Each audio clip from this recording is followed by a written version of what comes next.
All right, let's do it live on a First Friday Miracle edition of Cleveland Browns Daily. I am merely Bo. He's the great C. How you living, buddy?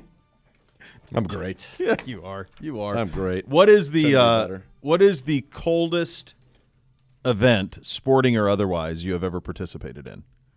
Whether participated or called or been a fan, what is the coldest you've ever been covering something? I'm pretty sure it was the Saints game on. That has to be the answer. Was that on Christmas Eve? It was either Christmas Eve. It was Christmas Eve because Christmas Day was in Green Bay, and that was also particularly cold that day, but not like that one. This is going to be.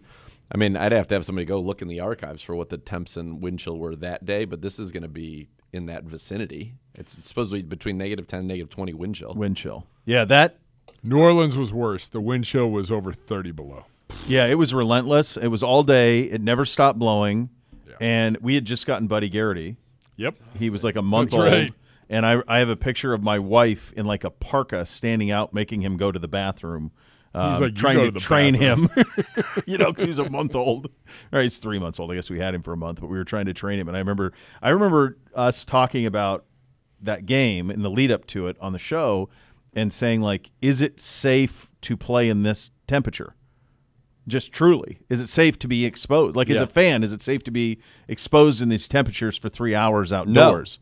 No, not. It's not at all safe to be exposed to it. This one will be in the ballpark Sunday. Yeah. Now, I don't know. Cold. You would know more than I in that I've only been to one game over there, and it was not in this Soldier Field. It was the old one, and that one was more open. And I was there for Ditka's return. He was with the Saints. Ditka's return with the Saints. And Cade McNown was quarterbacking the Bears that day. Wow. And needless to say, he did not have an arm to power the ball through that wind that was blowing through Soldier Field that day. Since they put the exoskeleton on it, the spaceship in the middle of it, is the wind as prominent as it was? I believe it is. It's still cold. Whips? Yeah, and it's it still sucks. Cold. Yeah. Yeah, you're on you're not far from the shore. Here's something that people don't realize about that temperature, and I did a Montana State Montana game that was air temp right around 0 or just below, and then the coldest I ever past that was at Minnesota. Ohio State played at Minnesota, and it was -10 air temp at Minnesota, and that was right after Minnesota. They just got their outdoor field and all that, their outdoor stadium. Remember the Vikings had played in there. It was the year that Teddy Bridgewater broke his. Blair Walsh missed the field goal. They were playing at the University of Minnesota. He led them down the field as a rookie against the Legion of Boom. The guy missed a chip shot field goal that ended like Blair Walsh's career. Blair Walsh was like a good kicker. He was gone. He was gone. This is what people don't realize, though. The game was over. Ohio State won. That was the year that they won the national title. So it was 2014, and that's exactly right. I had to do a bunch of live shots for the CBS affiliate in Columbus, where I was working at the time, and I was outside for probably 20 minutes straight. So I did the top of the 6 hit and then the sports hit, and I was kind of going it back and forth. And in the sports hit, my mouth stopped working. Yeah, you can't talk. That's happened to me on the sideline. And people think that you've had something to drink. It sounds like you've had something to drink because you feel can't your lips move. And Yeah, it doesn't move. It doesn't. It does not move. And you slur. Your lips are dumb. Yeah, it is. That's what happens. And I was at the end of it, and I was like, I apologize. I have no control over my mouth at the moment. It's where that we're cold. at. That's how cold it is. Yeah. Probably that was the coldest. The most miserable was one of those games in 20. I don't remember if it was the Texans. It was either Texans, Raiders, Eagles. We played like 3 in a row. But it was the one Gibbe that had like hail, and then we got delayed for a second because of lightning. It was right after the national anthem. They were like, everybody get in the tunnel. Oh, that's when. Excuse me? Is that when I'd never heard of the term grapple? Yeah. And all of a sudden grapple was a thing. Yeah. Yeah, and it rained so much freezing rain that day that it went like through my Gore-Tex, and I was miserable. That's brutal. Like, I didn't even know that was possible to go through Gore-Tex. I thought that was the whole point of it. It was impenetrable. Impenetrable, unless it's not. It got not. waterlogged, and it was like, yeah, no, we're done, dog. That's it, buddy. And then it was I wish you the best of luck. Death. Pretty sure I got sick after that. Well, I imagine you did. Yeah. I imagine that you did. Yeah, this will be the game that breaks us from a flu bug standpoint or You cold, guys have stayed healthy. sinus infection. This will be the game that we all come back and then just pass it around in one big cesspool. I think. I'm thinking, so I'm going to run this by you. I'm thinking, so I have the two warmest coats in my whole thing. I have a Browns parka that is very, very warm. It is like a team warm issue. coat. Yeah. It's really cold. From Wear this. 2014. Gray face mask. That's how wow. old it is. Okay. But it is very warm. It's like when they made it was like a down one. It's very warm. It's a good coat. But it's not impenetrable. It is not. It's not really for if there's moisture. Okay. But it is very good. Very warm, yeah. My two warmest coats that I own are my buddy John Morrison's entrance coats that are like these faux fur, full length, like monstrosities. And I'm thinking I might have to wear I have one. a photo of that somewhere. There is one. I remember you came in here one day with it on. I It's know. unbelievable. I just don't. I'm thinking like this might be How are the you going to game. pack it? I'm just going to wear it on the plane. I mean, Cole wore the shearling. You have to wear it. I told you this yesterday. I think we have to lean into it. You Hey, just walking this down is what we Michigan gotta Avenue do. in that thing would be unbelievable. Because that'd be the only jacket I'd be able to Be bring. the only jacket Yeah, you so could I'd bring. wear it to meet my buddies out, walking to Hugo's. Go to Hugo's to have a meal Yeah. when you're in In my- a full-length fur jacket. Faux. It's faux. Yeah. Well, I understand that, but to the eyes of the outside, it might not seem like it's faux. You'd almost have to put like a patch, don't worry, it's faux, Yeah. so that they know. Like, you don't need people shaming you as you're watching down Michigan Avenue in a full-length mink. And one of them was like they called it the roadkill one, so it has like this one's like black and white and it's got these like studs on, but then it has little like real like I think like I don't know squirrel marmot Tails something, and such? like little pelts hanging off of it. Yeah, I wouldn't wear that one into Chicago on Saturday night. No, yeah, I was thinking of this one. Yeah, that's the one I've seen you in. Is that one? That's great. I just don't know how well received it would be I would by say the greater populace. Or I those would that say the matter. people that know you would love it, and the people that don't are. It's probably not going to be great. Probably not going to be great. I would say. Like I would assume you're going to go to a nice meal.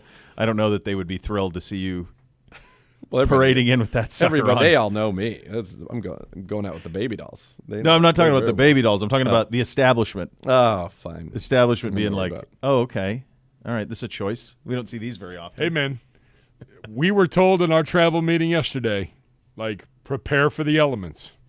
Yeah, So I would say bust that coat out on game day. When you have a Gore-Tex or a waterproof article of clothing that succumbs to the elements, because I don't think that there is anything that's fully waterproof. How could it possibly? I just don't think that's possible. I'd have to talk to like the Browns backers of Maine or the Browns backers of Alaska. They would have some sort of an idea of what would be the most impenetrable coat that you could have that would have warmth and waterproof. But I've had several Gore-Tex waterproof and just standing out like watching lacrosse in the spring that blows through it. Oh yeah, And there's just no stopping it. that's not and it's not a good place. No, to you're be. cooked at that point. Saturday and then the night coat's in broken. Chicago. The updated low for the evening is -2. That is I just don't cold understand what air we're supposed temp. to do. Winds 10 to 12. Well, I can tell you what we do. We drink. You're gonna cocktail up. Gibby's answered everything. I was gonna say. Right? So Hey, what it's makes that 87 unlike and sunny. anything I don't know else? what we're gonna do. We're gonna drink. We'll walk right down the street, man. I'm going to go to that bar. I'm going to go hit that bar. That feels like a hotel lobby night to me. That's how I would handle that. I'm not going out in the Oh, elements. unless below. someone of consequence is footing that bill. It's Throw going to be down a that- real quick night at the hotel bar. Throw down that heavy card, Gibby. That'll take care of it. Yeah, this one's going to be it. And, in terms of Shedeur, who, by the way, Shedeur goes one-on-one with Z at 4 o'clock. Yeah, we got an exclusive, An exclusive one-on-one with Shedeur. exclusivo, Shador, the starting There you go. quarterback, That's right. That's going to be fun. only on Browns Daily. Only. He, of course, played at Colorado the last 2 years. He did. And they definitely played in some snow games Yes, at Colorado. And certainly they get a ton of snow there. I don't know that they get consistently. There is really nothing to prepare you for this temp. no. This It's a different thing. is what they call bone chilling. But there also is, and you've just so the audience understands, I mean, the NFL sidelines are heated. If you're between where the players are, it's great. Yeah, there's Yeah. absolutely no problem whatsoever. But that is not where It's not where anybody is. It's not where Except for Gerard them. and Clay will be on Sunday. Gerard will find No, I used himself to near try there. that. I would try to get near there to just get a little Get of the near the offshoot. jet engine, Yeah. kids. Get over there for a little, just get a little bit of it. Yeah, Some shrapnel heat. exactly. Fine. The order will be if you start to feel numbness, if you start like lightheaded, because believe it, like one of the things you got to do when it's this cold is hydrate. Like Yeah, for it's sure. it is vital that you hydrate. It's just like when it's 100 degrees. It's the same principles. Like the moment you start feeling not yourself, get in the tunnel, go in the locker room. We're fine. We'll Yeah, we'll figure be all this right, all out. What is Gerard's plan for what is he gonna? See, Gerard luckily has done this enough times now, and he was on the sideline for that Saints game. Oh, that's right. Yeah. He's got like warmers. He has gloves with the warmers built in, Yeah, yeah, like that's- on all the no, fingers. he's not messing around, Like, and nor he's- should he. I mean, Nor should you. No. if I was on the sideline, I definitely think I'd have to go with that The absurd heated coat. glove operation and the absurd Yeah, coat. he's got heater. The jacket that's got the heaters built in, like everything. Some of it doesn't matter. I mean, you can It only do doesn't, so much. especially if the wind's. The hard part is then even like just holding your microphone because the microphone turns into an icicle. Sure, it's So frozen. even though you're We will also. gloves. Yeah, we'll also go through probably 30 batteries Oh, because they die. it'll just suck the energy right we out know of them. that in our Wow. vehicles. Yeah, you can see that effect pretty bigly on that. So on to Chicago we go. Only 60 days left in the NFL season. The Super Bowl is 60 days from today. Without thinking about it, who's playing in it? Without thinking about it, just first thing that comes to mind. Who's playing in the Green Super Bowl? Bay, Okay. which is what I had at the preseason. In the AFC, I'm going to say Buffalo. Gibby, who's playing in it? I'm going to go Buffalo and ram it. I'm with you. I got Buffalo. Ram it. Yeah. Oh, we all have Buffalo, so I mean, I mean, it's Sorry, Buffalo. Bills fans. This is Season's it. over. Season's over. Sorry This about is it for Buffalo. It is. It is. This is it. It is. We talked about it yesterday a little bit. This is it. I thought about it yesterday when I was doing some post production Yep. stuff. I'm like, yeah, it will not get any better. Yep. This is the year to finish the job. Like Yep. they're not as good as they've been in years past, but they're the massive roadblocks that were in front of them in years past are all gone. You're going to be playing kids to get there. You've got arguably the best player in the league. Yep, It's time. that's it. It's time. Time to handle your business. So, where is the Super Bowl this year? The birthplace of Zagura. Oh, the Bay Area. Yeah, baby. Going back. Was Going that Cam back. Newton? Yeah. Was that Cam Newton in the Super Bowl? There was that Cam Newton Peyton. Was it Yeah, Denver, it was Carolina? a bad Super Bowl. It was a bad Super Bowl. It was. I remember that's when Cam didn't jump on the ball and they couldn't get anything going. Denver's defense, Von Miller and those guys just wreaked havoc. Yeah. Peyton was a shell of himself. He was. Yeah, he was. So that was the one. What's that temp like in February in Northern California? Is Shouldn't it be like bad at 60? It shouldn't be bad at all. Yeah. Something like that? Yeah, it should be. It's kind of the same temp always there, isn't it? Yeah. Between it's Cal- 50 and 70 in Northern 75, yeah. I'm not as familiar with that part of California. Summer. as the Yeah, it southern never part. gets like, you're never going to get anything crazy. Yeah. Practice should be wrapping up here shortly. Not expected to practice today. It's a laundry list. Joel Bitonio, Jack Conklin, Grant Delpit, Mason Graham, Aiden Huntington, the Chief, Dylan Sampson, Cedric Tillman, Denzel Ward, Wyatt Teller. Teller is ruled out. Coach, I thought I saw earlier that he's confident with the rest, though? Or nothing? He's not He's gonna- not, he's not not ruling ready to anybody else rule out. the rest out. Okay. Oh, we're going to play that for you coming up here shortly. Yeah, we are. After putting Ethan Posick and Jerome Ford on IR, the Browns have signed tackle Jeremiah Byers off the Cardinals practice squad and running back Travion Williams off the Chargers practice squad. In addition, the team signed Maurice Hurst to the practice squad and released Simeon Barrow Jr. from the practice squad. Hurst is the interesting one. 8th season out of Michigan, 5th-round pick by the Raiders. Appeared in 63 games for the Raiders and, of course, was here from 23 to 24, 116 career tackles, 10 sacks, 10 passes defensed. Appeared in 8 games for us last season. He'll wear number 97, so he comes back. Let's go, baby. It's good to have him back. Get a little belly rub going. Let's go. Anything else jump out to you in terms of injury report, in terms of the new faces? Why did we sign a running back? Because Jerome Ford went on IR, Gibby. Yeah, but like, are we not going to give the guy that we picked up from the Rams those carries? Did we pick him up from the Rams? Rocket Sanders? Yeah, The Chargers. Sorry. Yeah, but he's Los Angeles. he's a bigger back. Travion Williams is more of a pass catching back. Now you got Dylan Sampson, who I think it's gonna be Quinshon Dillon the rest of the way, but my guess is that's why. And Travion's got experience on kick returns, things like that. Gotcha. Speaking of the Chargers, what did you think of a lot's been made of Justin Herbert not having an interest to do the post-game interview on Monday Night Football with Laura Rutledge? So I think that more to blame than Justin Herbert, and in fact I don't know that he is deserving of any blame in this, that's got to be the PR. Where's the Chargers PR person who's like, hey, this is ESPN, we got to do this. It looked to me like he probably just thought he was being grabbed by somebody who's like wanted to interview Justin Herbert, and he's like, no, I want to go celebrate with my teammates. I think you're right. And for those who didn't see it, so this was after the Monday Nighter win over the Eagles. Rutledge is trying to do the customary post-game network television interview with the quarterback, and he just keeps kind of running away from her, and then she finally gets him to stop, and he's like, I just want to go celebrate with my teammates. He's very curt with her, and that's it. And a lot of people are like, shame on Justin Herbert. And I'm with you. I think that, and obviously I'm not there, that the video proof doesn't show you if someone was trying to get him to, but to me, Chargers PR grabs him as soon as it goes final. I mean, I've seen this at every level.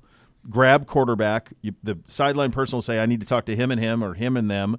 They physically grab them or put their arm around their waist or around their arm and bring them over to the person. That's the job. That's what you have to do because he is just trying to celebrate. And I'm with you. The way I read it was he's going, I don't know. Who is this? Like, why do they – I want to go – why am I'm not stopping for an interview because if he doesn't know the difference if that's on Network Live or if that's somebody from ESPN trying to interview him. He wouldn't know the difference.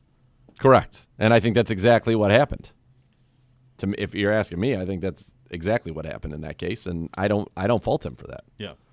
That's got to be totally wrangled in and handled, and it was in this case not. I've been on the field after a game for the most part. Players want to talk to other players, and they want to go talk to their teammates or see somebody that's on the other team that was a college teammate, something like that. So it's unfortunate the way it went down because he's getting like crushed for it, which I think is not cool. It's also just you're just coming from a position of not understanding how game circumstances work. Yeah, exactly.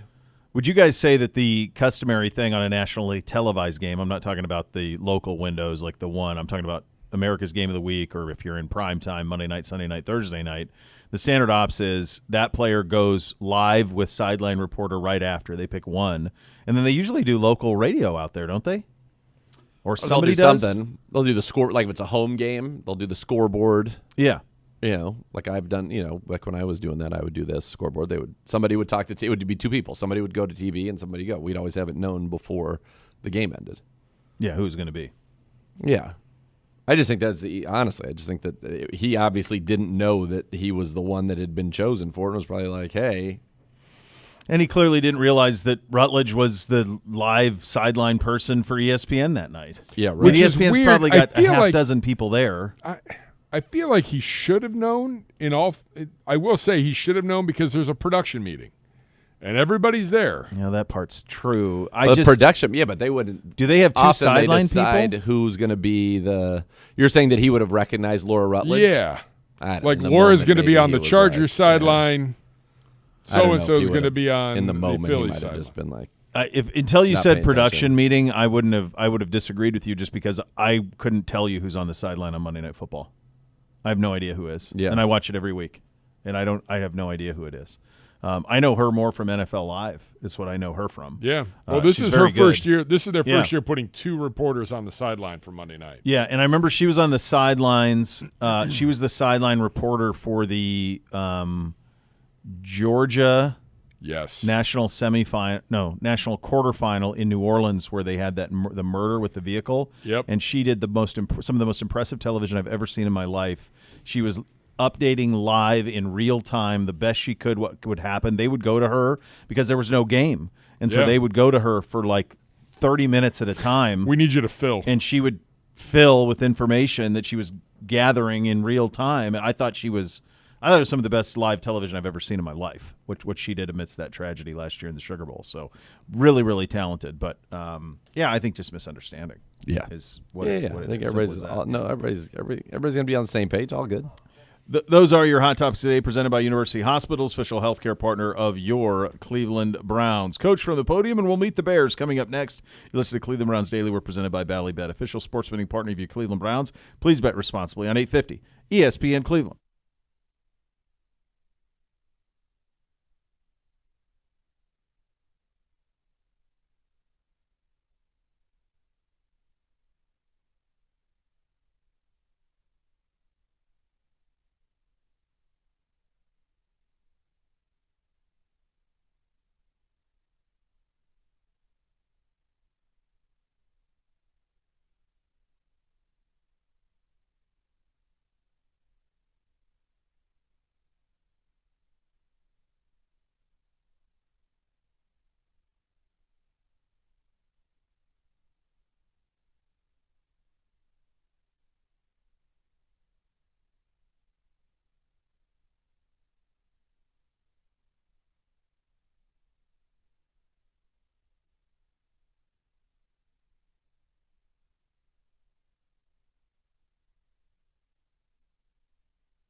All right, time to head to the podium, presented by Vivid Seats. Purchase your official fan experience package today for the ultimate game day. Here's your head coach, Kevin Stefanski, from earlier today.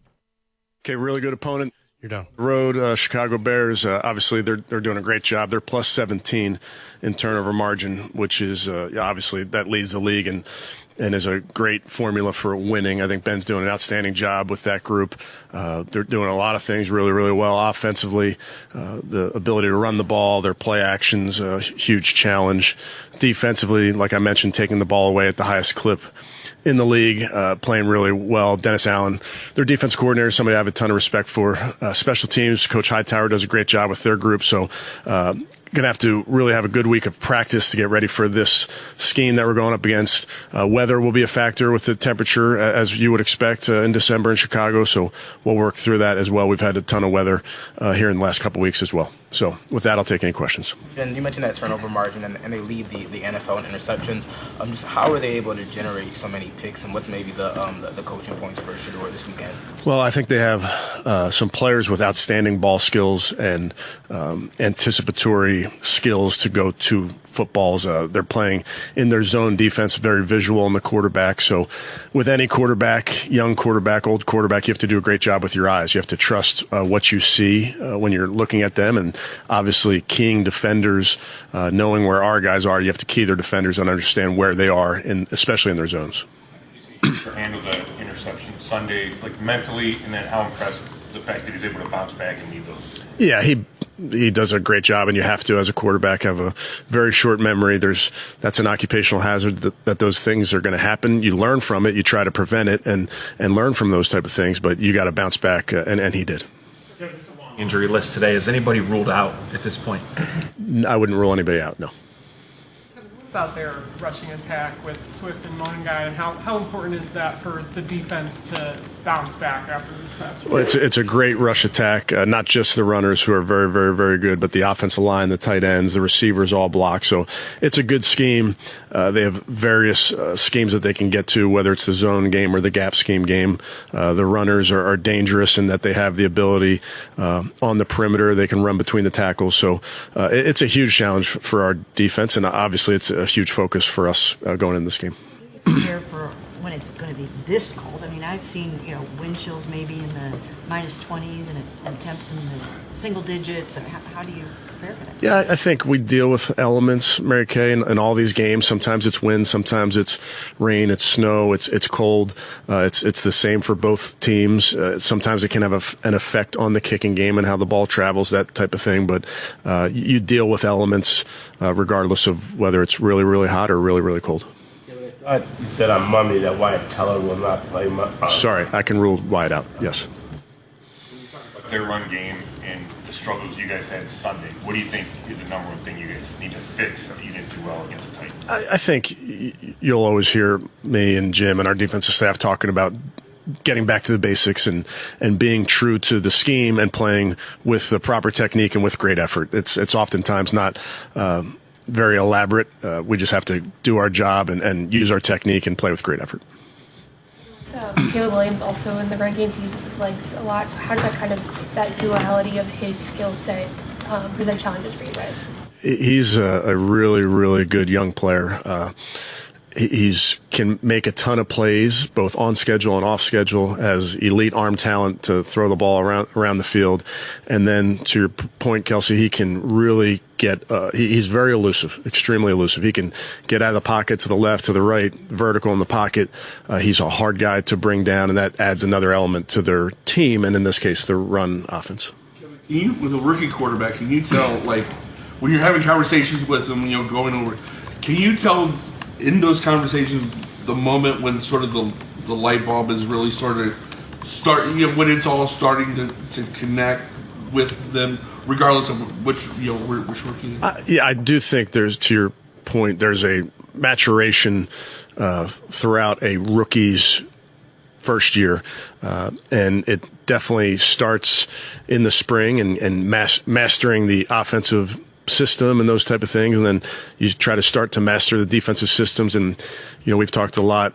Each week you're going up against a completely different defense with different rules for their coverages, different pressure packages. So we have different rules in our protection. So all of that, I think, for young quarterbacks is really important to continue to develop in those regular season game plan weeks as you go. But in terms of light turning on, those type of things, I just think he's committed to getting better every single week, and that's what you want.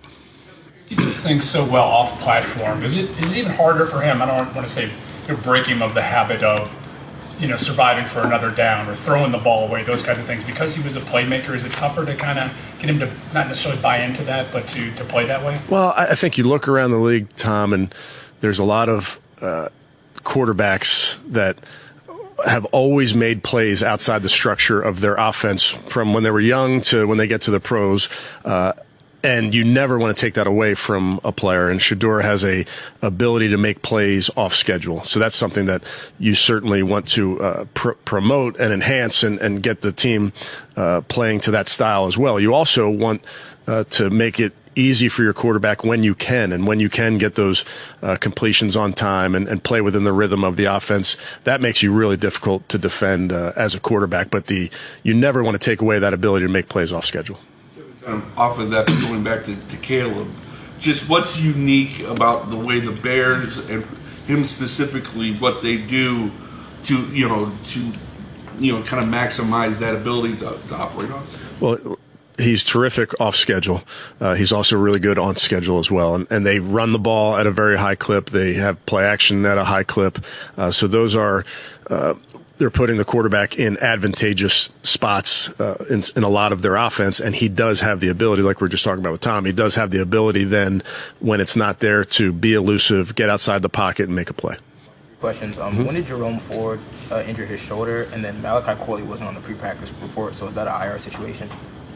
The what IR situation? On the pre-practice report. So. He'll practice limited today. Correct. And then what was the first part you asked, Daniel?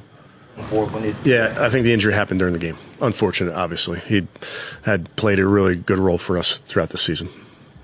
As an offensive mind yourself, just what stands out most about Ben Johnson, the system he runs? We've seen his offense, especially in Detroit. He's so effective, and he's brought a lot of that over to Chicago. Just how challenging is it to game plan against him? Yeah, Ben's done a great job. I don't know Ben well, but I've known him for a bit here. He worked for Darrell Bevel when he was a young QC in Detroit, so we can share Bev stories. That's a way to be raised in this business. But he's he always admired the scheme in which they play. I think that he does a great job of marrying the run and the pass, and I think he's utilizing the personnel really well there in Chicago. The quarterbacks can make those off-schedule plays you were talking about. Sometimes there's some no yes in there. Yeah. How do you get comfortable with trusting their instincts? Yeah, I think I'd point to the play that Shedeur had at we had the big interception by Devin, third down. It ends up being an incomplete, but he scrambled around, was looking to make a play. Nobody wiggled open, and he threw the ball away, and we got points out of that. I think that's good progress for a young quarterback to you have to know that that's a fine line of I'm trying to make a play for my football team and I'm also going to be smart here because I have points, and you learn that from playing, you learn that from being in these games, and I think he's making progress there. Okay, thanks guys.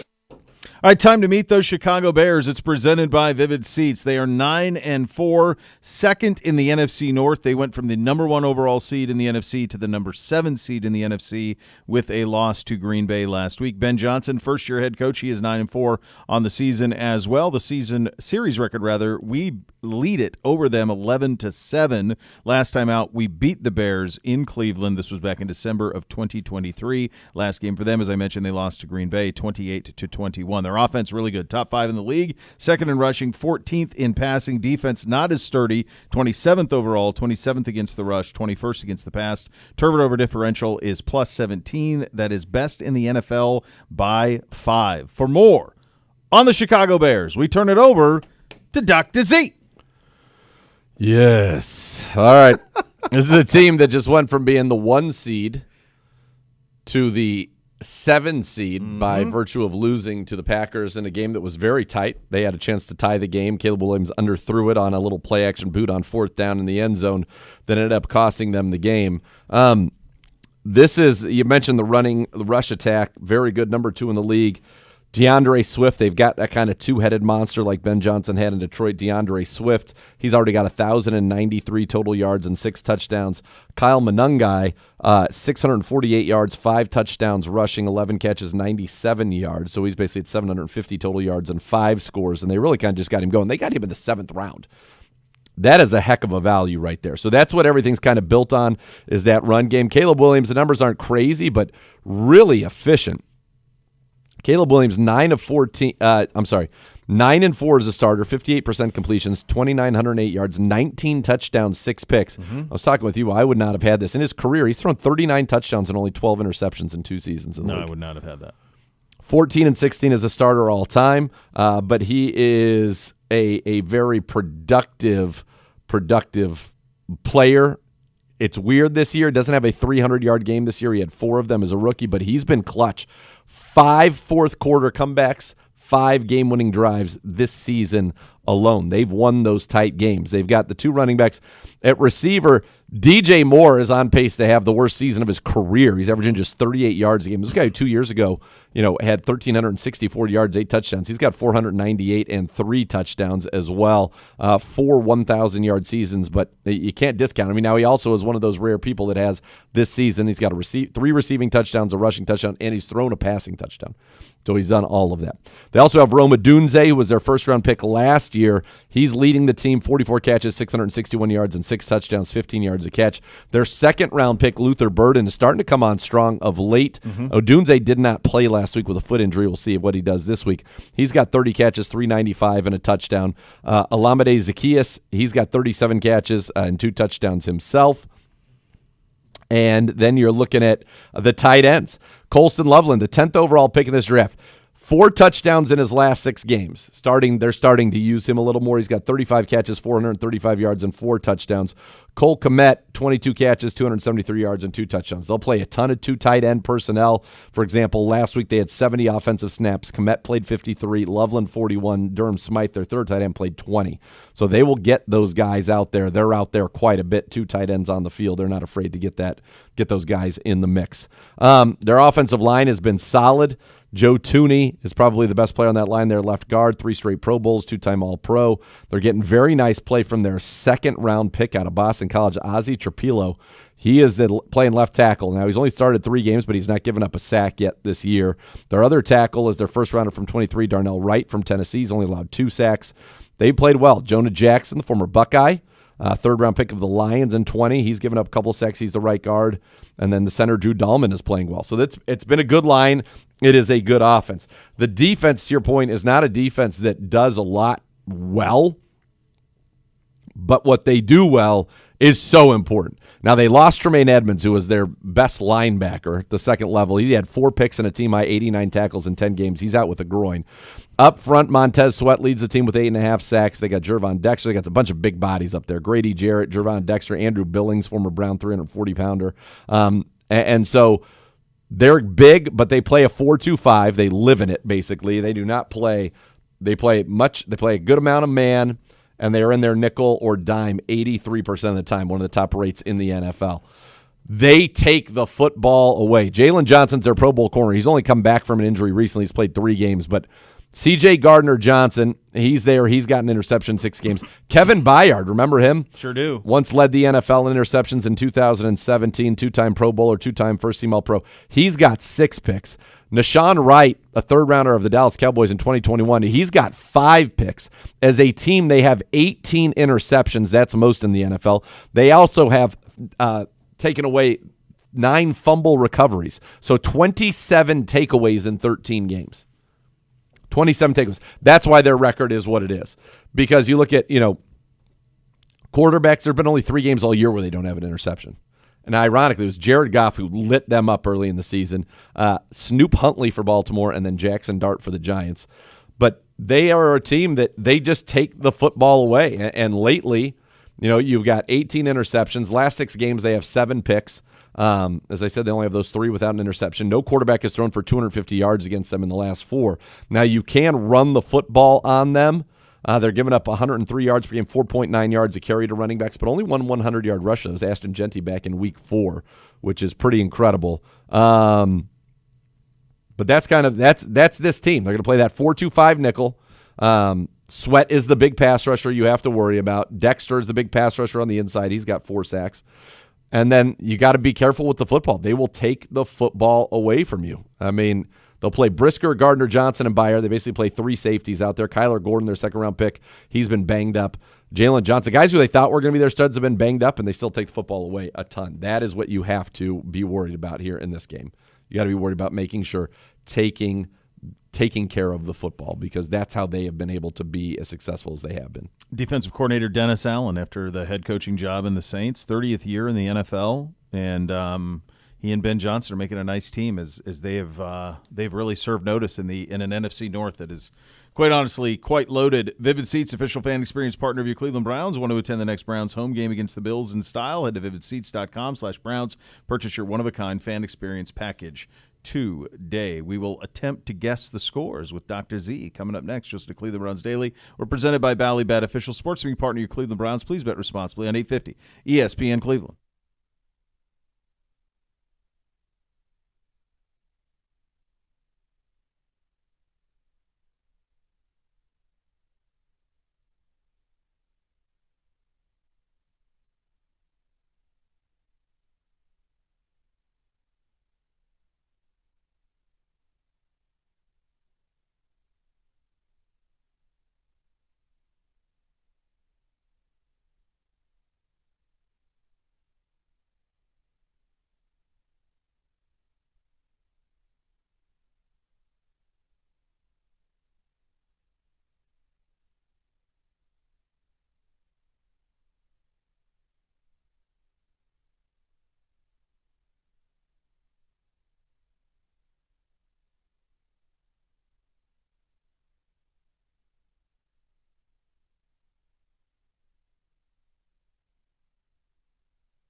More fun your fandom with the Ballybet Sportsbook app. Download today. Get 50 back in bonus bets you place your first wager of 10 or more. Ballybet, official sports betting partner of your Cleveland Browns. Time to see if Dr. Z can guess the scores. Week 15. Remember, he's got to get them exactly right now. Exactly. So what are we saying constitutes a win if I go 6 out of 16? Is that what we're going to call a win? No, I thought it was 8. No, it's not definitely 50%. not 50%. I'm going to meet you in the middle. I'm going to go 7. 7's a win. I haven't even come close. Yes, you have. You were at 5 Didn't or you 6 get it last week. You were close. No. All right, you ready? We are starting on Thursday Night Football. By the way, I'm shocked. This score hasn't changed. Because The Thursday Nighter? The Tampa Bay activated wide receivers Mike Evans and Jalen McMillan from injured reserve. Both can play Thursday night. Well, Mike Evans is back. That's because if you've watched Bake play the last month, it's been rough. Some of that because of injury, but we saw this. This is sometimes what happens. Atlanta at Tampa Bay. Michaels, Herb Street, Hartung. They had a great one. Biggest audience ever for Thursday Night Football last week. For Dallas, it was almost 19 million, something like that. Biggest ever audience for Thursday Night Football. This one will be less than that. Less than. They got a good one next week, too. I think they have Rams and Seahawks. Oh, wow. That could be for the number 1 seed. Yeah. Very likely will be for the number 1 seed in the bye. Boy, that's a really good one. I believe that's next week. I'm so mad because I just don't know what to do anymore with whole numbers and not. I love that that's happened. That is love that that's happened. It's unbelievable. That's next. By the way, that is next Thursday night. Ram it at Seahawks. Wow, that's good. This to me feels like the Bucks are not. This is Vegas zone, so 4 or 5. The Bucks aren't good enough to be a 6-7, and it's going to be more than 3 because the Falcons are atrocious. So it's 4 or 5. I'm going to split the difference, and it's going to be one of those two. I'm going to be pissed, but I'm going to say Bucks 4.5. Give me some. That's it. Nailed it. I start off good usually, and then I lose it, and then I start I overthinking. think you're going to go 2-0 because it's Browns at Bears. I hope so. I've seen the Bears 7.5. Nailed it. Too easy. Too easy. Well, Too we still easy. had a lot, so I need to go 5 All you can do is and get 9. 5 of the next. 5 and 9. Then you get it. I still think it's hard. Don't sell yourself short. By the way, You're a for us, tremendous it's Kugler, Daryl Johnson, and Allison Williams on the call for us. All right. Ravens. Wow, how this one, what you thought this one could be to what it now is. Ravens at Bengals. Ravens at Bengals. Spiro and Archuleta. Ravens dropped on the minus pecking 3. You would have got it in the old way. It's 2.5. I'm actually surprised Baltimore's favored, to be honest with you. I am. I thought Cincinnati at home would be favored. I mean, they played ball. I think Pittsburgh. That could be your traditional pick 'em right there. That was Pittsburgh. Yeah, that was Pittsburgh at Baltimore. Cincinnati should have won at Buffalo. Yeah. They should have won. They led the whole way. And I think blew if had they won that game, I think it's Bengals minus 3. Is the idea then that Cincinnati's not going to try? It's not going to be quite as compelling for them. Yeah. I don't know. I think Burrow's. I like the Bengals in that one. Chargers at Chiefs. Kevin Harlan, Trent Green, Melanie Collins on the call. I'm just going with the number one. I think that they don't know what to do. I'm going to go Chargers. They're going to be Chargers 1.5. Okay. I want to double check this just because it doesn't make any damn sense to me whatsoever. Chiefs minus 4.5? I don't that. Nope. Chiefs minus 4.5. Have you watched them? Yeah, they're not the good last anymore. month. And the Chargers defense is good. Yeah, Chargers just beat the Eagles. What are we doing? Granted, it took 5 turnovers and they won in overtime, but they still won. Still.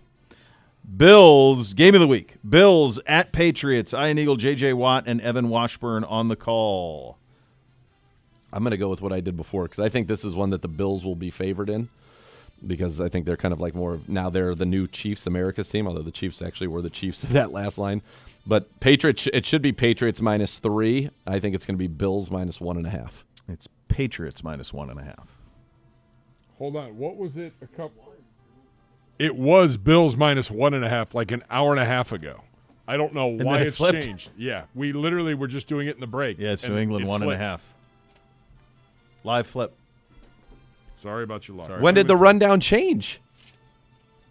We literally wait till the commercial break. Right before. To confirm. Commies at G-Men. Kenny Albert, Jonathan Vilma, and I thought I Megan nailed Olivey. that one. I thought you did too. It turns out I did. An hour and a half ago. Well, if the show is at the old time. Well, 1 to 3, you get it. There's a tee up right there. 1 to 3. Unintentional I'd be 3 tee up. and 2. You'd be on it. Unintentional. Yeah. Can't be angry at that. Commies at G-Men. This is gross. Jane Daniels is out. He's not. Should anybody be favored in this game? I don't know. Commies -3. Referees. It's Giants -2.5. These would even be tough the old way. To be within a half on these the old way. Yeah. I think what we're seeing is nobody knows anything. Nobody knows who's going to try. Nobody knows who's going to play. Like this time of year is when the folks in the desert clean up. Yeah. Because you can have your fun in weeks 1 enjoy through yourselves 2 through 8. Yeah. But after that. Not anymore. Raiders at Eagles. Joe Davis, Greg Olson, and Pam Oliver on the call. Raiders at Eagles. Eagles -10. Eagles -11.5.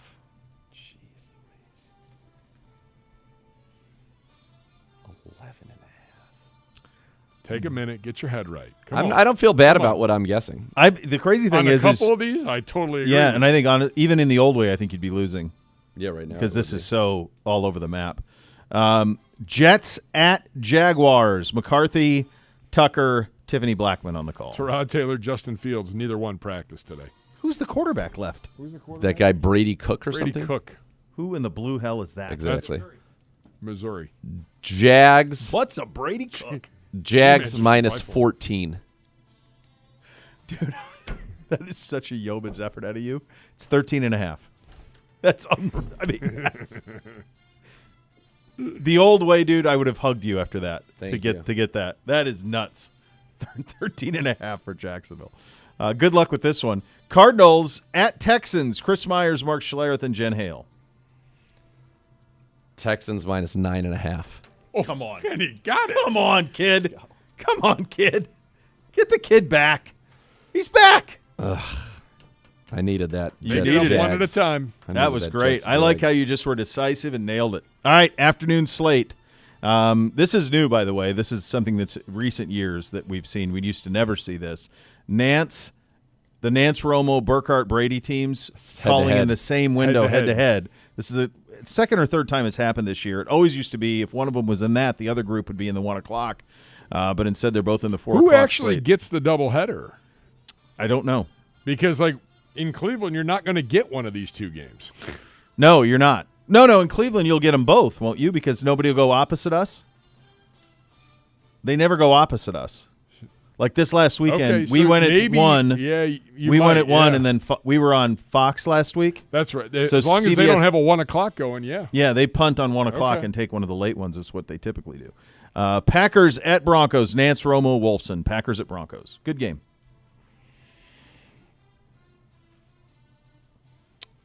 Green Bay -2.5. It's a winning streak. I mean, this is what a job. That's right? That's right. Let's go. By the way, the game time temperature in Denver, 60 degrees. By the way, welcome to the Rocky Mountains. By the way, the early forecast for Christmas 2 weeks from today here, 62 degrees. Oh, no. Christmas where? Here? Here. The Oh, come early on. models, I saw it earlier today. The early, way too early forecast the models. Early models. Meantime, the kid's 4 and 6. That's Go ahead, right. Go ahead. I don't think it goes out that far. It does. You just have to go to that other drop down. Yeah. By the way, I like what they've done with their new thing. I'm showing here. You're saying in Cleveland. That's what I saw earlier today. AccuWeather's saying, let's pump the brakes there. We're looking at 30 degrees. All right. There's so it's no a 30-degree swing. Big difference. That's a massive see who's closest by the time we get there. Because we've tested AccuWeather. It has versus the a other apps 43 before. on the 24th. So this was from one of the meteorologists in town. I'm not saying sure we're going to get a white the Christmas. forecast models. We're suggesting it could be really there warm. could be a spring thaw for Christmas. As a general rule of thumb, one thing don't I've see that. noticed as a father, as having a father who resides in the great state of Montana, is that typically the weather that he's getting, we get some variation of it about a week later. And they're high. They're like like Montana State has a playoff game on Friday night. It's like mid-50s. Beautiful. Yeah. I'd sign up for that. Yeah. Given what the hell we're going through. Yeah. All right. Kids 4 and 6. We're on a winning streak. Lions at Ramette. Boy, there's 3 massive games. This is a massive game. Burkhart, Brady, Andrews, and Rinaldi. I think this is going to be bigger than you would expect, so I'm going to go Rams 6.5. So close. 5 I was and a half. even rooting for you there. I thought you had it. I liked your tone. I liked everything about it. G-Man is so sad right now. This is the Bo Bishop funeral game. This is the Panthers at the Saints. Panthers at the Saints. This RG3? Benetti, RG3, and Sarah Kustock. Well, remember, he's replacing what's his face? Sanchez? Yeah. Why don't they just use? I thought Breeze Why don't they replaced just Sanchez. use Brady Quinn for that? They've done Brady Quinn. Oh, they've they're trying a done- bunch of them they're out? Rotating, yeah. No, I mean that's. Come on. Carolina at New Orleans. Panthers -3. 2.5. G-Man is none too pleased. That feels like it's. Why would that not be 3? 2.5. Titans at 49ers. Titans at 49ers. Adam Ammon, Drew Brees, and Christina Pink. Niners -10.5. 11.5. 13.5. 12.5. Well. Last game in the afternoon. So window. hard to get it exactly right. This week it's even hard the old way. I'm going to just be completely honest. It's nuts even the old way with this one. Colts at Seahawks. Colts at Seahawks. God. I know. Jeez. I had to do it. Yeah. I had to make sure my close eyesight still Yep, worked. exactly. Seahawks -17. Is that my fault? Did I oversell it? No, I had 14 written down, but then You get it. bumped You away. get it. You get it. It's 14. It is 14? I was too Okay, big that in was the my salesman initial. of it. And then I crossed it out and Yeah. put 17. I did it. I was like, wait, what? And then I forgot because I forgot who Could be Phil Rivers off the It's streets. probably going to be Leonard, Riley He's Leonard. hurt. And Phil. Did you see Phil Rivers today? He said he never ran away from anybody before. He does not look like he's. He does not look like he's ready to do anything remotely. Throwing the athletic. ball on air is very different. Tell me about it. Very different. Very different. All right, you got it. All right. Sunday night So you got football. 2 for 2. You're going to go 2 for 2 here. Vikes at Boys. Tarico, Collinsworth, and Stark on the call. Vikings at Boys. Vikings had a nice win. Smoked the Commanders. Sure did. I'm going to say Dallas 7.5. 5.5. What? I thought I was going to be too low. Too low. 5.5. All right, see if let's- I can your, get the Your last goal one. was 6. My goal was 6. Let's see if you can get your goal. Dolphins at Steelers on Monday Night Football. So Dolphins this one's been a lot of halves, this one, today. There have not been many whole numbers, if at any, that I can recall. And so sometimes when that's 14, the case, Seattle. sometimes when there's been a lot of that, You have to go the other way. So I wrote down 3. Steelers -3. Dang it. By 1. The Bills won. Dude, the Bills, an hour earlier, I make it. that's true. Bills. Why at would Pats. that line shift 3 points? I don't What know. could That make one's line shift strange. 3 points. I don't know. I go, did they activate somebody? Did something happen? Because I never got an update on that game. Is someone down? Yeah. I would just say, like, this time of year, it gets really strange. Because you don't know what's the effort? What's the give a damn on some of these teams? You just don't know at that point. This season, check the Browns social channels daily to play our digital scratch-off game for your chance to win club seats and other great prizes presented by the Ohio Lottery, proud partner of your Cleveland Browns. Z goes one-on-one with Shador Sanders. Coming up next, you'll listen to Cleveland Browns Daily, presented by Ballybet, official sports betting partner of your Cleveland Browns. Please bet responsibly on 850 ESPN Cleveland.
brought to you by Valley Bet, official sports betting partner of your Cleveland Browns. Very happy now to be joined by the starting quarterback of your Cleveland Browns, Shador Sanders. And Shedeur, what did that mean to you when you got the news that you are the starting quarterback of this team the rest of this season?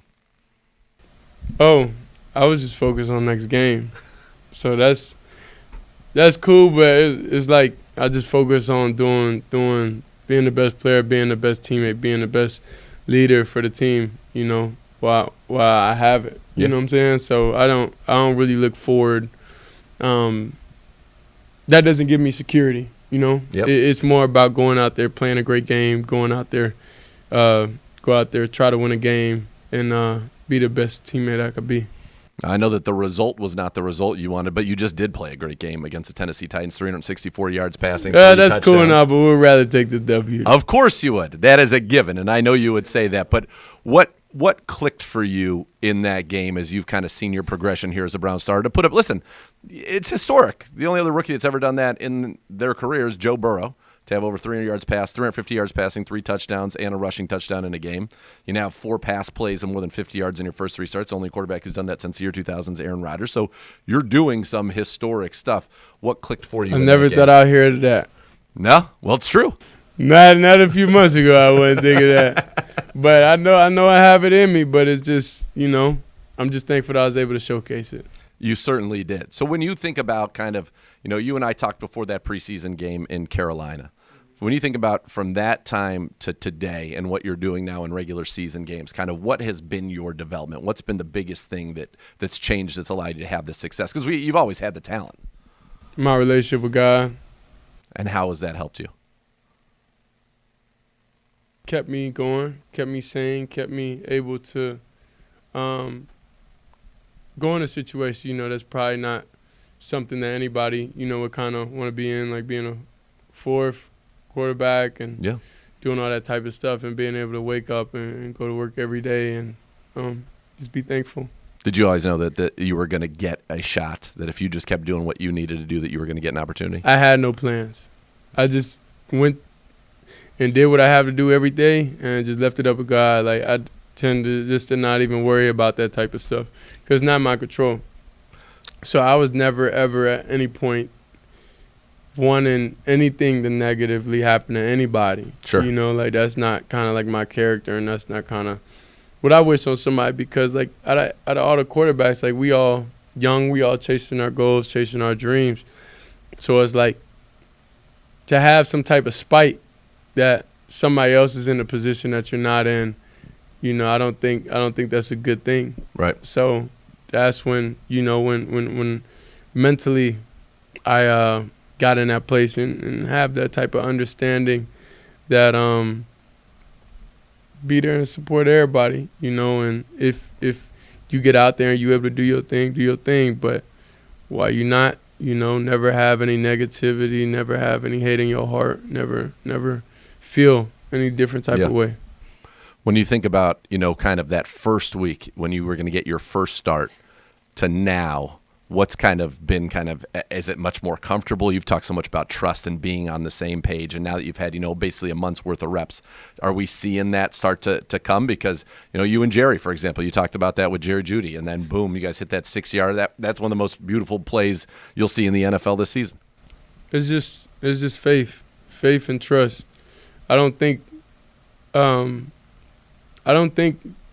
we have enough time to know what we're thinking in every situation. Right. That's what that's how I play. That's how I thrive. That's how in Colorado was able to do, in Jackson State, be able to put up the numbers, and because each and every receiver, I was able to really get in their mind and understand them every thought on the field. So whenever you don't really have that, and that's fine. Like, I would never be one to complain about that because everything happens for a reason, and it takes time. But you got to approach the game a little different. You know, you can't approach the game how you've been approaching it, you know, your whole life, because it's not the ideal situation for your whole life. So you kind of have to, I would say, have a little faith. You know, have a little faith and trust that they're going to get on spots. That's what helps you play on time. That's what helps you step up in the pocket. That's what helps you do a lot. Any quarterback that understands, you know, when the footwork get bad and all that is It really comes from a lack of trust. It don't come from a lack of awareness or lack of anything. Sure. You know, so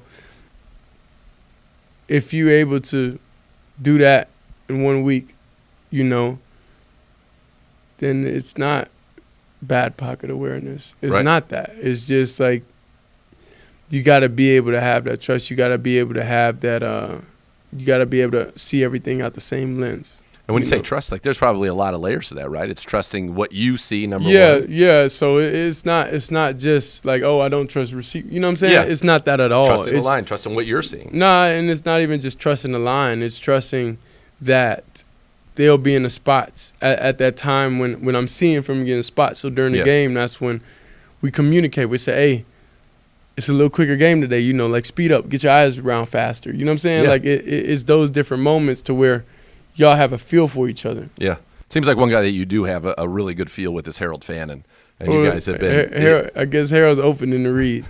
He gets open, he gets the football from you. Yeah. But as you kind of look at, and you talk about kind of the trust and everything that goes into that allows you, as you said, to step up in the pocket and those things. It feels like from the time you came in against Baltimore, every week there's been something that, you know, you've set out to improve or something that you've wanted to work on. And it feels like you've seen it, you know, whether it be making sure you don't come out of the back pocket, climbing the pocket, ripping it with a little anticipation in the middle of the field this past week. I mean, you did such a great job with that. Is that kind of the way that you approach it, is to get a little bit better each week? Like, do you pick something to focus on?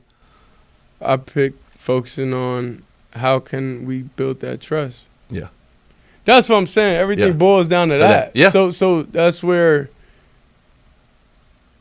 you're able to step up. That's where you're able to do all those different types of things. So it's kind of like, I don't know, I just feel like you have to understand me more as a person, then you'll really understand my style. You know? Yeah. It's not a lack of there. It's just a understanding, you know. Because who you are bleeds into how you play. Is that what you mean? I In mean, terms of I'm a for your person guys? that trusts. If we trust each other, I'll be able to give you my best. If I don't trust you, then it's going to be hard to give you the best. That's just human traits. Yeah. So that's what it all boils down to. You just, like, when you understand me as a person, then you'll be able to understand how the playing style is able to represent you. Yeah. Well, it feels like we're getting there because that was a very prolific game this past week. I wanted to ask you something about in terms of just your development coming into the NFL. You know, you've talked about it and Coach Stefanski talked about that. You guys have spent a lot of extra time together. What are you trying to accomplish in those sessions, or what are those sessions about, and how has that helped you get to where you are now? I would definitely say that being able to ask the questions that I need to ask the questions, because I have a lot of questions, you know what I'm saying? Because I hear if somebody says, do this, then it's like explain. Yeah. So I could have because I feel like in words and communication, a lot of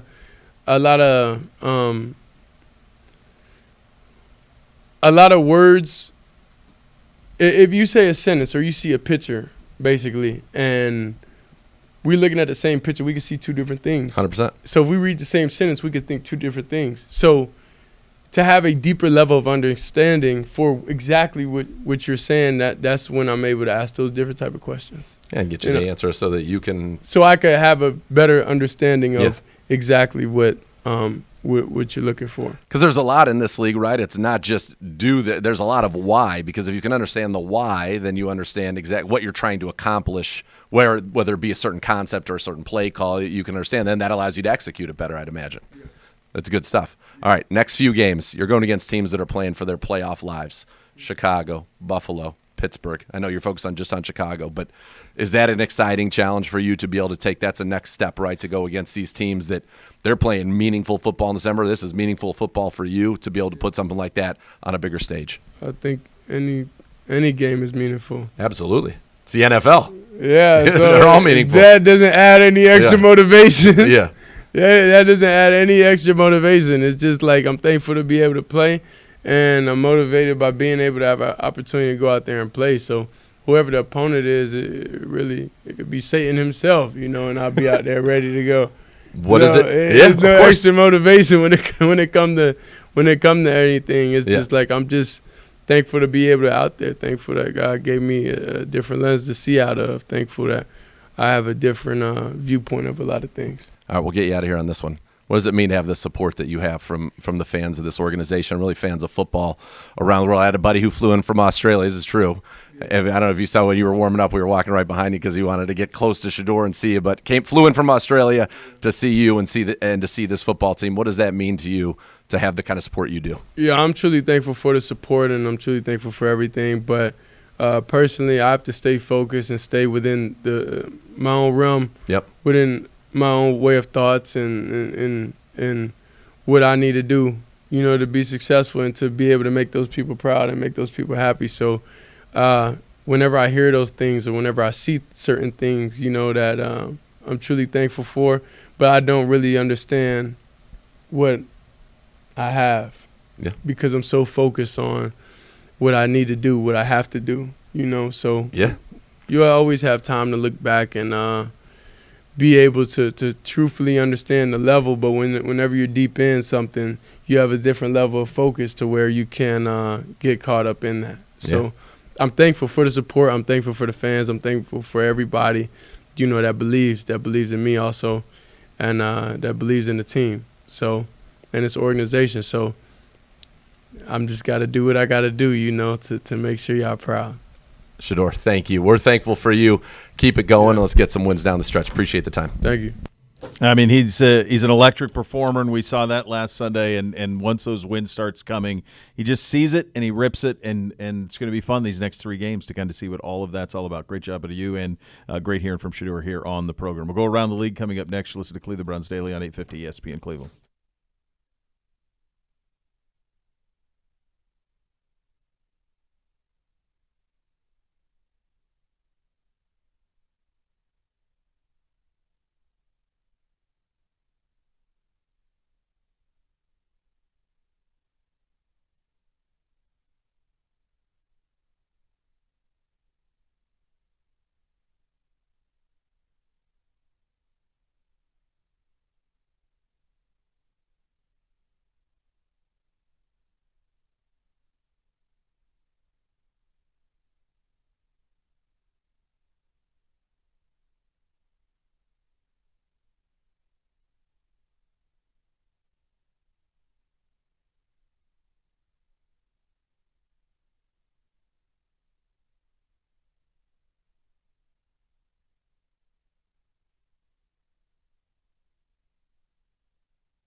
Browns fans, join us on December 21st. Huntington Bank Field, your Cleveland Browns face off against the Buffalo Bills. Be sure to catch this AFC matchup live. Secure your seats now by visiting clevelandbrowns.com/Bills for more. Time to go around the league. The NFL notified teams today it's going to shorten the time between picks in the first round of the draft from 10 to 8, starting this year in Pittsburgh. Good. And in the day 3, everything should be 45 seconds.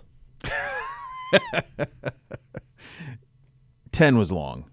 8 is still pretty long. Should be 5. Do 5. You know what you've you've worked on You've this had all for this months time. and months and months. Yeah, like get the contingent. I I'm sure think there's panic about trades. It's the and trades. stuff. Yeah, it's the trades. That's what I would say is probably the thing. But yeah, it's a long time. And in the old days, there was some ambiguity in picks. Now most of it's known. You kind of know what everyone's going to do. There's every once in a while you get a wild card, but not too often. So, especially in the first round, it's pretty well locked in. I'm with you. I think you could do 5 pretty easily. NFL clubs voted today at the virtual December league meeting to support financially the development and launch of professional flag football league. The other thing I saw today had to do with the referee. They're trying to increase the amount of time that the league can talk to referees. Right now, the league can't talk to referees from after the Super Bowl until like May 5th or some arbitrary date. They can't have a communication between the league and the referees. I do wonder why. You mean tell me we live in a world where a guy who coached Ole Miss can just leave Ole Miss in the middle of a season, but in the NFL you can't talk to referees for 3 months? Yeah, that's real. Yeah. And I think I keep coming back to this. I understand that the season is short, but the season getting longer and longer. It's basically something where, because these guys are here at camp in July. Like you see NFL officials here in July at camp. You're really going from July, you're accountable from July until February. At what point do that becomes the full-time job? It should be. It should be. It a should be full-time that, job. right? Yes. It should just be that. 100%. That's the job, is to 100%. know these rules as best as possibly you can. And also, I would love it if the officials had a bigger say potentially in even what are rules and what are penalties. You and I were talking yesterday about the catch thing. Like, it's absurd, the idea that if you catch the ball in the end zone, you have to maintain it for a football action until it goes to the ground. No, I caught it in the end zone. It's done. That's it. Dumb. So that's that thing I saw was a little bit. They're trying to get it to where they can communicate with them a little bit more. League also announced it will return to Munich, Germany in 26 and 28. Games will be played at the Bayern Munich Stadium, which is the Allianz Arena. For the 2026, 4 other regular season dates confirmed for international play. Melbourne. Yeah, that's even on the other side of Australia. So that's not gonna be us. We don't play the Rams. Not gonna be us. No, but that's not Sydney or Brisbane. That's clear. Isn't Melbourne clear on the other side? Yeah, for the Rams, make it even longer. I wonder what that flight's like from Los Angeles to Melbourne. I think Dabo just did LA to. He's Brisbane, right? He may have done Sydney. Or to Sydney. I think so. It was 14. Yeah. I dropped him off at the airport here at 1:30 on Monday. Yeah. He texted me at 2:30 yesterday that he had arrived. 24 hours of travel. That's a lot. There. It's a big globe, kids. It's a big globe. Yeah. Yeah. I remember landing in Tahiti on our honeymoon and them saying that plane then continued on to Sydney, and it was like that was halfway for the folks who were going to Sydney. Like they went that far. When I was a kid and we flew from L.A. to Auckland, or maybe it was San Francisco to Auckland, one of the two. It was the longest nonstop flight in the world at that time, and that was just over like 13. So obviously he's bested that. Yeah, that was a long time to be on a plane. That's a long time, brother. Rio and then London are the 2 locations. Rio's cool. Because it was Sao Paulo before. It was, yeah. I'd be pumped to go to Rio. Rio is very cool. I think what'll be very interesting about the Brazilian play, because college football is now getting into the Brazilian play as well. I want to say it's like, this isn't it exactly, so don't quote me on this, but it's something like Kansas State and Iowa State is playing, or Louisville or somebody like that is going to play a game in Rio. Okay. And I'm thinking to myself, like, can you imagine explaining to people in Brazil the importance of college football? Because anytime I've ever State and Virginia, guys. Okay, so similar teams like that. Thanks, bud. But 2 kind of nondescripts, like not an Ohio State, not a marquee. Like Yeah. NC State, Virginia isn't exactly like, oh my God, we gotta make sure that happens. Yeah. And anytime I'd ever talk to anybody, whether it would be hockey players with the Blue Jackets or soccer players with the Crew, when I was in television down there, and you would try to explain to them the importance of Ohio State football, they looked at you cross-eyed like, wait, college? Yeah. People care about this? Yeah. They couldn't even wrap their head around it. Even Canadians at times have trouble with it just because they're like, this makes no sense. So I never understand that from that perspective, the fan perspective of. I guess they love football, but other than that, it's hard to understand what the give back is going to be. By the way, college basketball is going to be played in Dubai. Did you see that as well? That's wild. Yeah, I did. Yeah, yeah. There's been. I mean, they've taken trips abroad. There's been a number of teams that'll play showcases or do stuff in the summer months and whatnot. But yeah, games of consequence. College athletics is trying to find money, so that's why they're doing it. Anybody that'll pay them to do anything, they'll do it because they're trying to find money that wasn't previously there for them to spend. A couple other team updates. The Falcons wide receiver Drake London is out for Thursday Night Football, and Commanders quarterback Jaden Daniels is out for Sunday versus the Giants. No structural damage, nothing long-term, but he did re-aggravate the injury on his fall last Sunday. There's no reason to see him play again if I'm them. Jaden Daniels? No, not for this year. Get a better draft pick, build up your team around him. Yeah. That's T. Higgins limited in practice, by the way. And Shamar Stewart, a full participant. They open his 21-day window.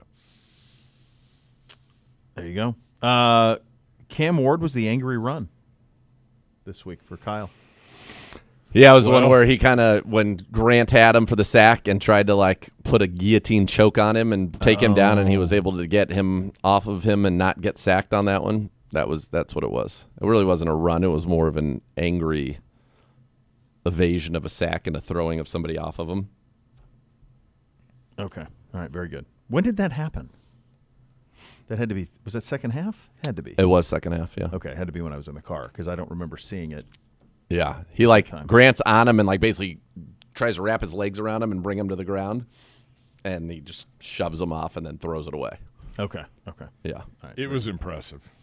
Yeah. Rumpke Waste Recycling, the recycling leader, invested over $100 million to build North America's largest, most technologically advanced recycling center right here in Ohio. Visit rumpke.com to learn more about tours and how this facility helps grow our circular economy. Andrew Siciliano coming up next. You'll listen to Cleveland Runs Daily on 850 ESPN Cleveland.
Joins Ian Gerard Thursday night, 7 to 8 for the Kevin Stefanski Show, live from the MGM Grand Northfield Park. Meet Browns long snapper Rex Sunahara, who will be there signing autographs during the show. Brought to you by MGM Northfield Park.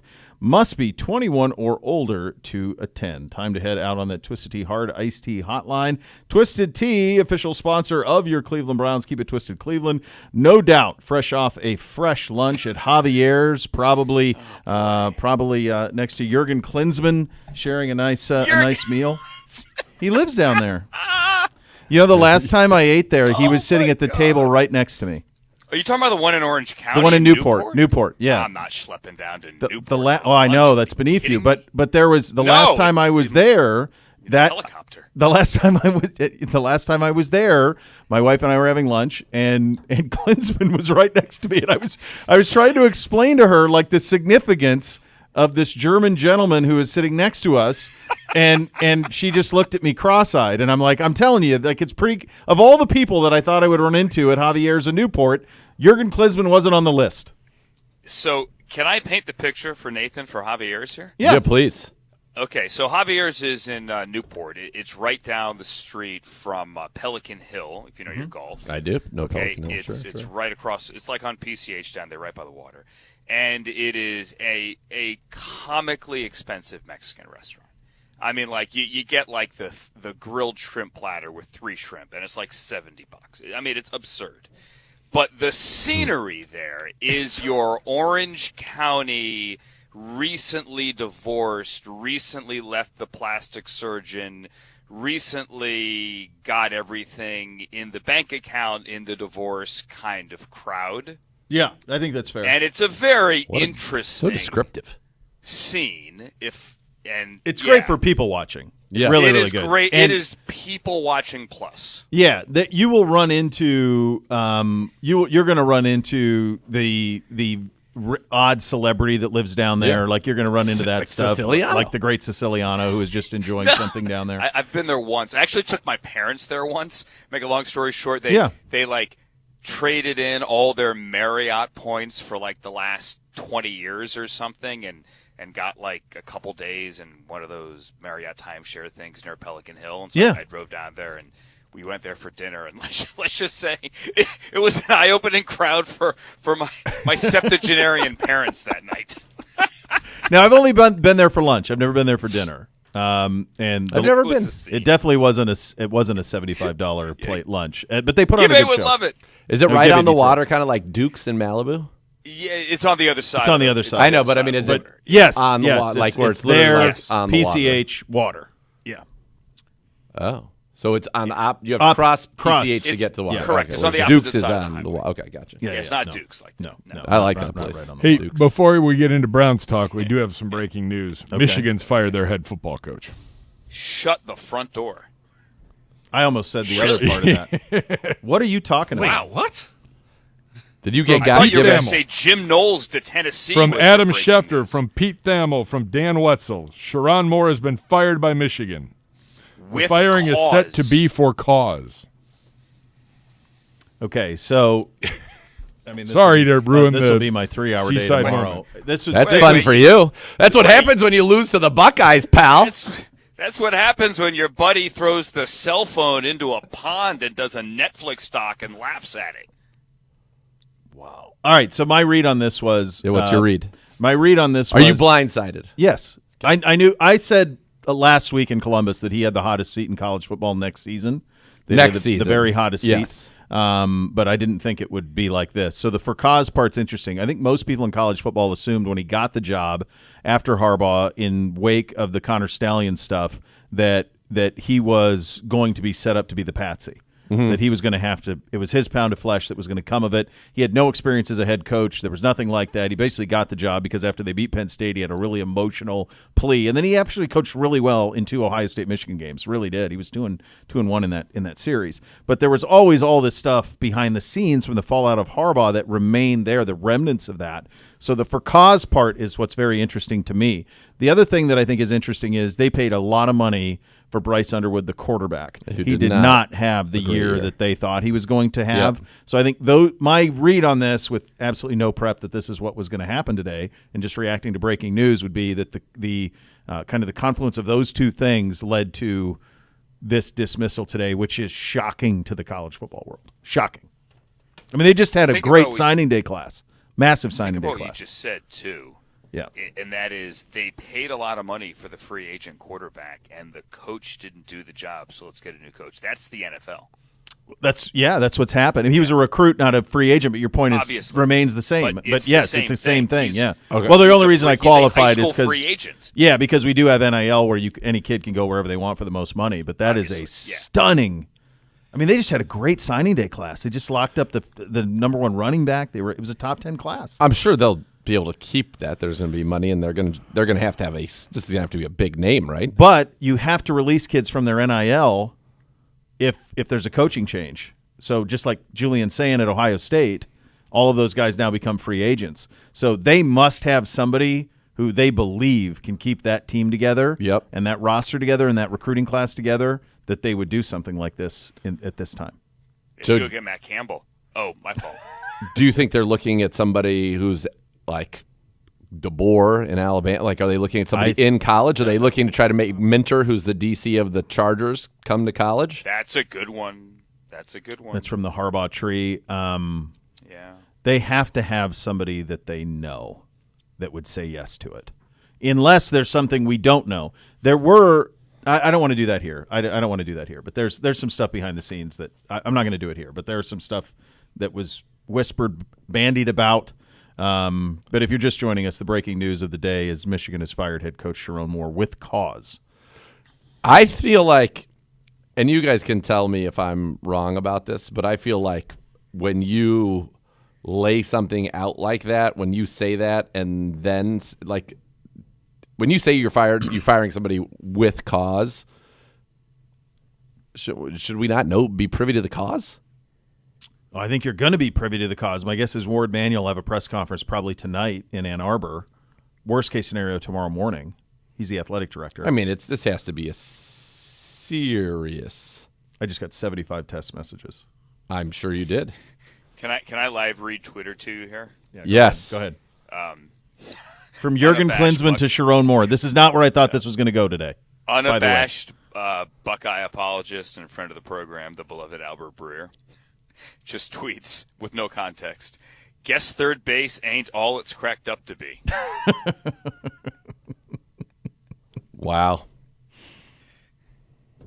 Man, that's a haymaker. Yeah, it's a massive haymaker, and the for cause is pretty wild. Yeah, is it gonna be Les Miles? Wouldn't that be wild? I'm kidding. Wasn't he? He's got Michigan ties, doesn't he? Well, he played at Michigan. Used to talk about and him all the by time. the way, that was true. Les Miles was going to take the job at Michigan. Kirk Herbstreit goes on College Game Day. LSU is playing in the SEC title game. Herbstreit reports it on game day. Herbstreit was right with the report. Les Miles goes up and wins the SEC title. They had just lost the previous week, and then I want to say like West Virginia and Missouri lost, and so somehow they went from like fourth in the country to second on that day, and then he couldn't leave a team that was going to play in the national championship, ironically against Ohio State in the Sugar Bowl in New Orleans. You can't leave that, and so he stayed, but he was going to take that job. The Mad Hatter. Yeah. Man, that's How about Dabo? Dabo? Sweeney or our buddy from Australia? No, that's no, Dabo. Close. Not Ben. Close. No. I mean our buddy from Clemson who clearly wants out. Yeah, I think that would really work with the Michigan man. I'm just we're spitballing for fun.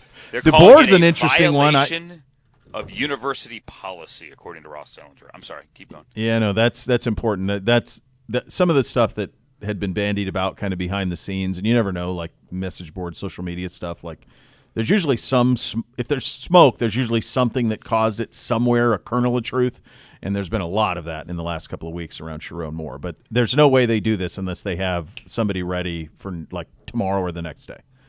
I'd be shocked if they go very long without a coach ready. I think they must my guess is they've had whatever this is, since you said that you've been hearing about it for a while, and they were waiting for the moment that they had whatever they wanted as their next locked up and like ready to go. What if it's Tom Brady? Or Chucky Wood. Chucky Wood. Part owner here. And also has some big, he's got a spirits deal with the Raiders. So throughout the entirety of that Raiders game, there are these Chucky Wood Raiders ads going on throughout the entirety of the game. Like against in the arena? In the stadium. Yes. Really? In the arena. Yes. Yeah, a couple of years ago, if you were to watch Raiders preseason TV broadcasts, you would see them like go down to Charles Woodson in the stands. Like the team reporter would be interviewing him in the stands while they do what was in essence like a 3-minute in-game preseason commercial for his bourbon spirit brand. Yeah. And then he's got Intercept, which is the wine. The wine, but I think he which had is fantastic. Yeah, which is very solid. Yeah. I'll be danged. Well, how about it? Sports. Let's do a little of what we intended to do here. Sure. One thing that Z and I have talked about all week, and I'm curious kind of your view on it from your perspective watching all of these from the booth as you have, buddy, is one thing that's really encouraging and fun about Shedeur every week is it feels like he takes something that was a deficiency the week before and then fixes it the following week. And there's been those steps every week. As you've watched like his journey into what you saw firsthand front row on Sunday, what has that kind of been like for you, and what have you seen from him? Yeah, I think all of that is true, and I think that is the most, by far, encouraging part of this. You know, I was down leaving the stadium, full disclosure, on Sunday. It was cold. It was annoying. They had lost to the Titans. I mean, if you had told me they were going to lose to the Titans, I think all of us, the three of us collectively, Gibby and all four of us, we would have all just said that's the worst possible case. Just cancel the season. Can we all go home? And I say that as a fan, obviously, more than anything. And it took me a little bit. I was having a beer with my brother after the game. Took a deep breath. We're watching Bears-Packers, and I finally went, you know what? Man, he played great. Yeah. Like, he played great. And if there is a path forward, look, we got 4 games. They're all against good teams, save for one at the end. But if you keep building and do what you said, Bo, keep getting better, man, it's there.